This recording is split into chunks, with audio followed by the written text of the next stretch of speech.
Hello, my name is Peter, and I'll be explaining to you that the calligraphic and geometric elements of 11th century to 13th century Islamic mosques enhance the architecture of their respective buildings.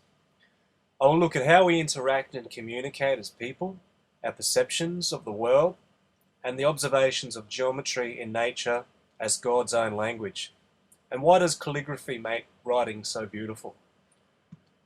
When we enjoy the company of our friends and family, there are a few requirements to meet for this to take place. Often we will meet somewhere, whether it be a special location like a coffee shop, a restaurant, park, or a beach, etc. Or sometimes it could simply be at each other's house.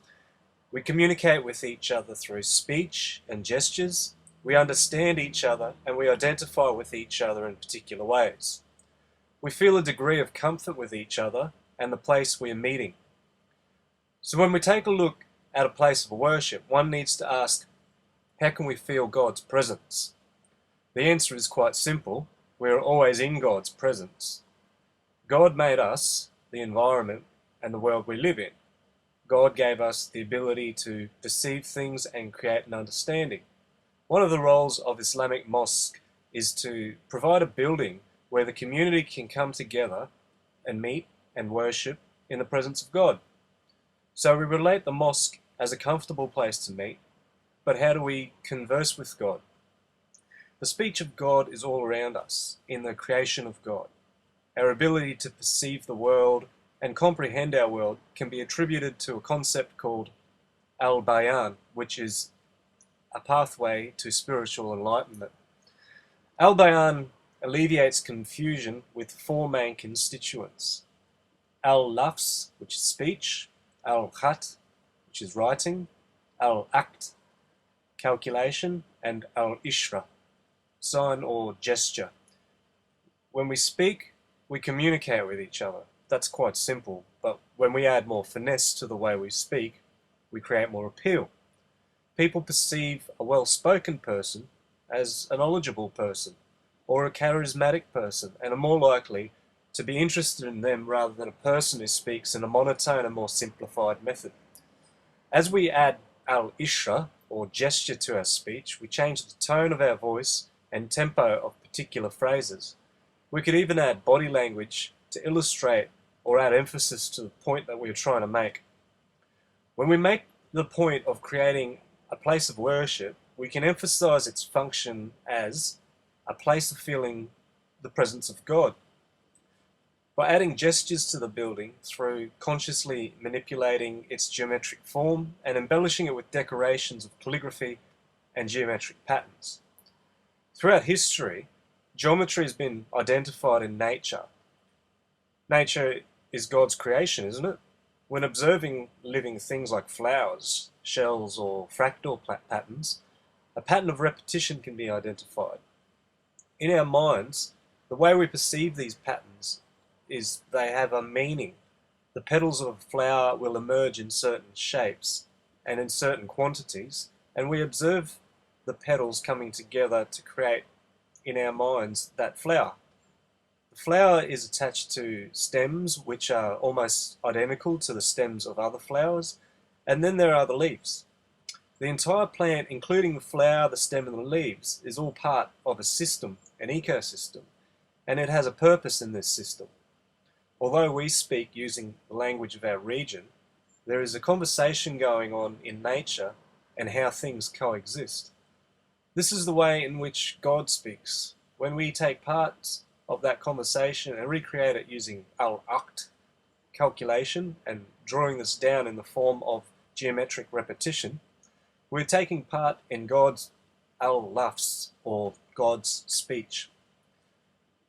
Throughout history, Islamic mosques have developed systematic ways in which to use shapes and proportions to create geometric patterns.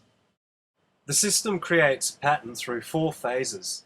The planning stage, which stems from the circle of unity, which is the way a circle can be multiplied and equally distributed in a pattern of symmetry depending on the quantity of the circles being reproduced.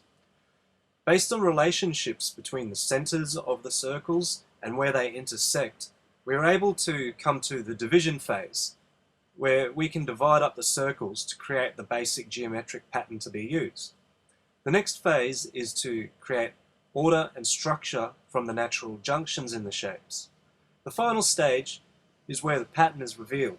When observing the repetition in Islamic geometric patterns, you can see how they could be repeated eternally. The center could, at the same time, be in one point, and it could be everywhere. We see in the hall of the Aben Sirajes in Alhambra Palace an 8-pointed star based on an octagonal shape developed using a specific proportion. By placing two squares beside each other and then using the diagonal of one square to create a radius that expands the square, we can use this proportion to create a hexagon that then becomes the basis for this type of pattern. Although the building is man-made, the methods which create the form occur naturally and therefore constitutes the language of God. Now, central to the culture of Islam is the Holy Quran. The Quran is a message to all Islamic followers that was passed on by the Holy Prophet Muhammad. The words of the Quran have been passed on through centuries using both al-lafz, speech, and al-khat, writing, thus perpetuating the al-bayan through time. Calligraphy was used to add aesthetics to the writing, and by shaping writing in this way, it adds al-ishri, or gesture, to the message. The calligraphic writing on the walls of mosques are usually messages taken from the Quran, and they become beautiful decorations. The calligraphy is not just an artwork to be admired, but it also carries a message that must be comprehended. When these messages have been inscribed onto mosque walls, this message passes through time and can even be delivered to future generations. Well, until someone decides to destroy it. The chances are that this message will have touched many minds before this occurs. So through time and with beautiful detail, the words of Muhammad have been passed on, appreciated, and understood. Calligraphy and geometric patterns appear in Islamic mosques as decorations, but they also serve a purpose. That purpose is to live a life on the pathway to spiritual enlightenment through al-bayan. As we experience God's language in creation through geometric patterns, we are feeling God's presence, just as you would enjoy someone's company by conversing with them. When the worshipper attends prayer sessions and is touched by the very words of the Prophet Muhammad through the calligraphy on the walls, they are experiencing an understanding of a message that is central to the meaning of Islam. So for this reason, calligraphic and geometric elements enhance Islamic mosque architecture.